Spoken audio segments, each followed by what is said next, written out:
With finished bourbons growing at a whopping 6% growth rate every year, there are over 10,000 different finished bourbons on the market right now. But what are my top 10 favorite? Let's find out.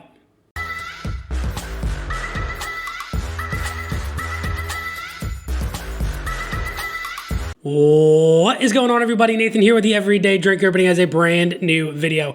With over 10,000 different styles of finished bourbons and whiskeys, it's so hard to narrow it down, but I'm going to try and narrow this list down to my top 10 favorite finished bourbons and whiskeys.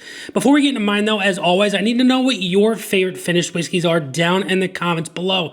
Try and keep it to American whiskeys because most of the time, Irish and Scotches are typically finished in a secondary or their barrel itself is a different barrel, whereas with most of the time bourbons and ryes, they're aged in those new charred oak and then secondary aged in an Armagnac or a cognac or a port or a honey barrel, things along those lines. So try and keep that list on that, which is what I try to do on this one.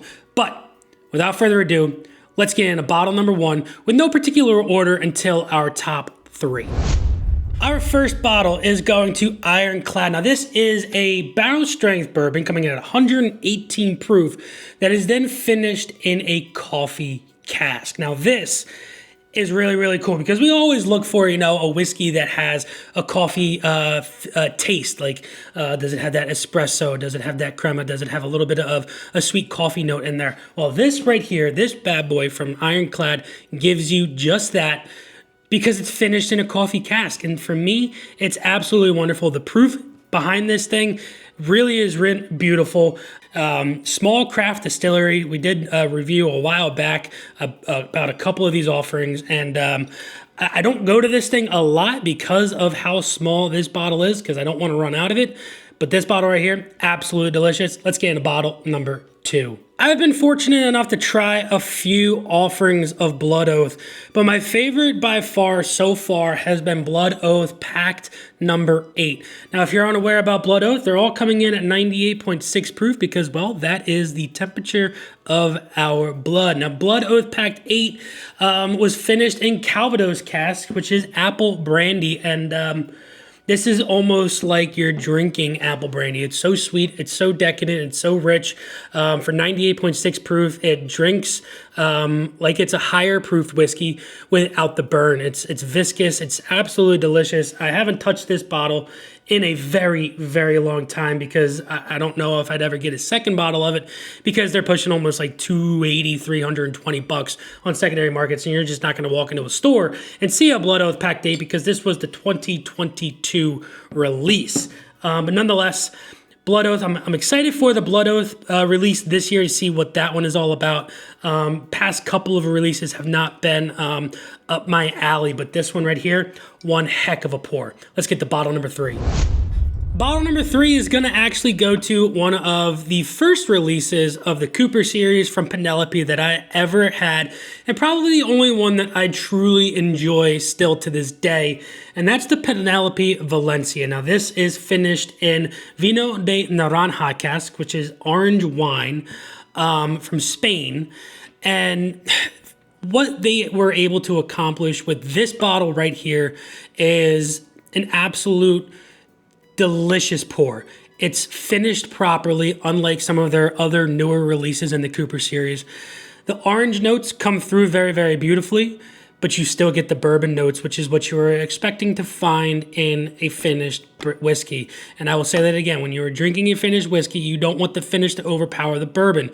You want the finish to be a slight alteration on what the bourbon has to offer and not vice versa. And this was a home run hitter from Penelope for sure, the Valencia. I want to know your thoughts about the Valencia down in the comments below, but let's get to bottle number four. Moving into our next whiskey, we have the Cedar Ridge Double Barrel. Now this thing is wonderful, 105 proof, drinks a lot lower than it, but still has the viscosity and the flavor profile that is absolutely delicious.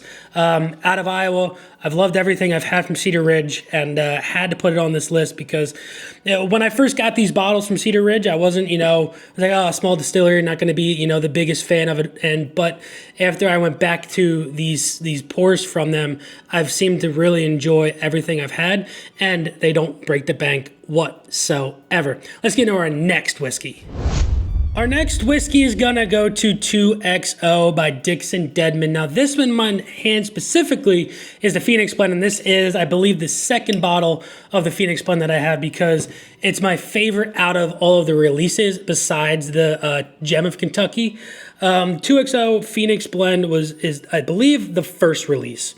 I think he's got 6 out now by this time, but man, this first one was an absolute banger, and I absolutely loved every single sip out of the bottle, and that's why I had to get a second one, and as you can see, we are pretty darn low on the second one as well, and I don't know if I'm ever going to see a Phoenix Blend on the shelves again because we're out on the Sneakerhead and the Kauai and all those other releases that I have absolutely no idea about, but I love 2XO. I love the 104 proof, double oaked process that this goes through. Absolutely beautiful, wonderful bourbon that you can't go wrong with. Let's get into our next bottle. Getting into the top 5, we've got the Bardstown Origin Series Rye.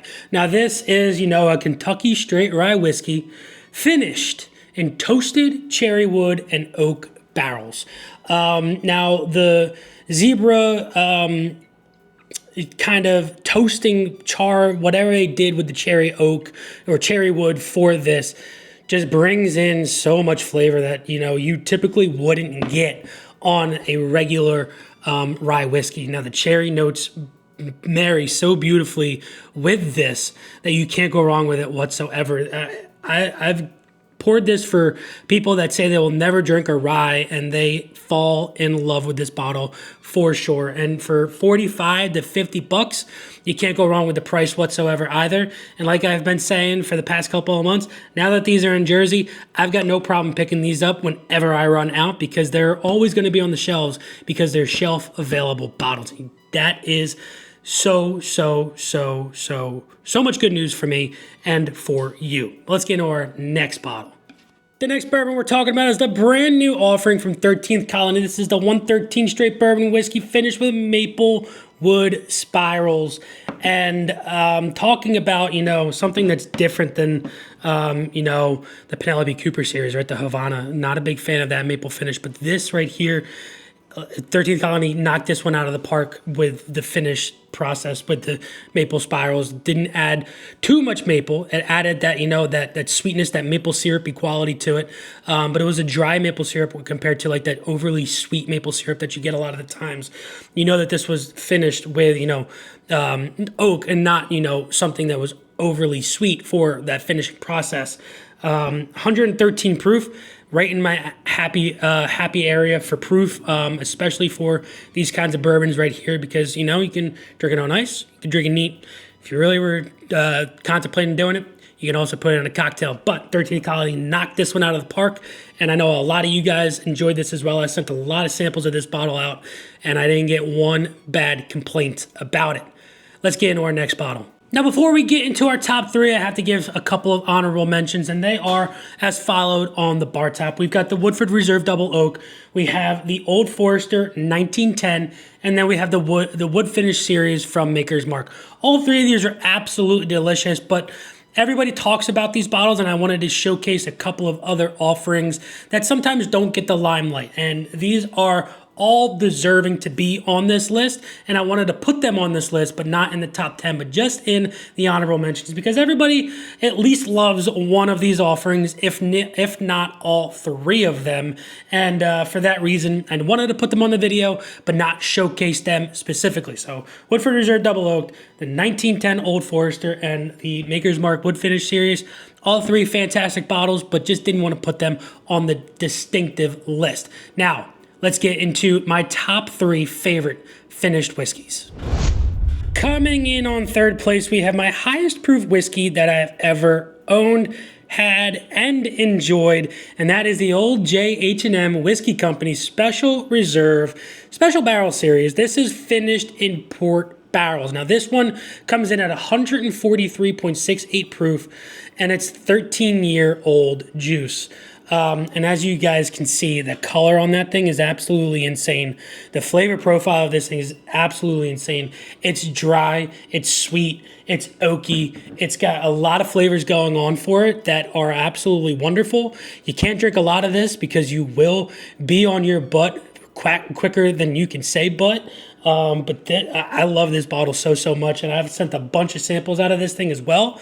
And like I said before, every time I send a sample out of something, I typically don't get a bad review. And this one, haven't had a bad review about it whatsoever. Only that it drinks pretty freaking hot. That's number 3. Coming in at number 2.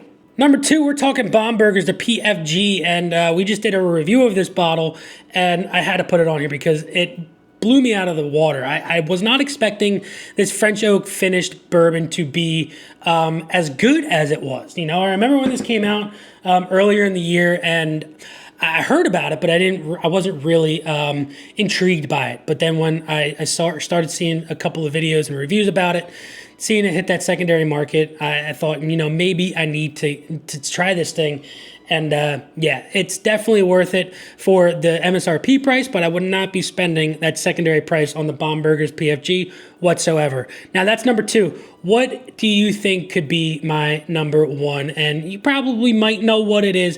You might not. If you remember my review about this bourbon, you will know that I fell in love with it from the nose. And it is absolutely incredible. One of the best sweeter finished bourbons that I've ever had, and that goes to Blue Note Honey Bourbon Cask Finish. This was the 2024 release.